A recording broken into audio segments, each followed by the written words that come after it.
ഒരു മനുഷ്യൻ തവാഫ് ചെയ്തുകൊണ്ടിരിക്കുകയാണ്. സ്വന്തം ഉമ്മയെ ഇങ്ങനെ ചുമന്നുകൊണ്ടാണ് തവാഫ് ചെയ്തുകൊണ്ടിരിക്കുന്നത്. തവാഫൊക്കെ കഴിഞ്ഞ് അദ്ദേഹം ക്ഷീണത്തിൽ ഒരു ഭാഗത്ത് ഇരുന്നപ്പോൾ ഒരു മഹാനായ വ്യക്തി അദ്ദേഹത്തിന് അടുത്ത് പോയിട്ട് ചോദിക്കുന്നുണ്ട്, നിങ്ങൾക്ക് കഷ്ടപ്പാടുണ്ട് അല്ലേ, ഇത് നിങ്ങളുടെ ഉമ്മയാണോ എന്നൊക്കെ ചോദിച്ച് അദ്ദേഹത്തോട് വർത്തമാനം പറഞ്ഞപ്പോൾ ആ മനുഷ്യൻ തിരിച്ചു പ്രതികരിക്കുന്നുണ്ട്, ഇതെൻ്റെ ഉമ്മയാണ്. ഞാൻ 7 വർഷമായി ഈ രൂപത്തിൽ എല്ലാ വർഷവും എൻ്റെ ഉമ്മാനെ ഇവിടത്തേക്ക് ഉമ്രയ്ക്കും ഹജ്ജിനൊക്കെ വേണ്ടി ഞാൻ കൂട്ടിക്കൊണ്ടുവരുന്നുണ്ട്. എൻ്റെ ഉമ്മാക്ക് 7 വർഷമായി നടക്കാൻ പറ്റുന്നില്ല. 7 വർഷമായി ഞാൻ ചുമന്നുകൊണ്ടാണ് വരാറുള്ളത്. അപ്പൊ ഞാൻ ചോദിക്കുന്നത്, ആ ഉമ്മയോടുള്ള ആ ഒരു ബന്ധം, ആ ഹക്ക് ഞാൻ വീട്ടിയോ എന്നാണ് എന്ന് ഈ മഹാനോട് ചോദിച്ചപ്പോൾ മഹാൻ അവിടെ നിന്ന് ഒരു മറുപടി കൊടുക്കുന്നുണ്ട്.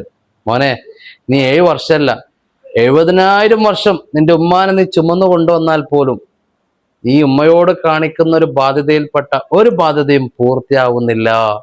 നിന്റെ ഉമ്മാക്ക് നീ എത്രത്തോളം ഗുണം ചെയ്യുന്നോ അത്രത്തോളം നിനക്ക് അല്ലാഹു തആലയുടെ ഖൈർ നൽകും. എത്രത്തോളം നീ കഷ്ടപ്പെടുത്തുന്നോ അത്രത്തോളം ശർറുകൾ അല്ലാഹു തആല നിനക്ക് ഇറക്കിത്തരും. ആ മാതാപിതാക്കളെ സ്നേഹിക്കുന്ന, മാതാപിതാക്കളെ ഇഷ്ടപ്പെടുന്ന നല്ലവരിൽ അല്ലാഹു നമ്മളെ ഉൾപ്പെടുത്തട്ടെ.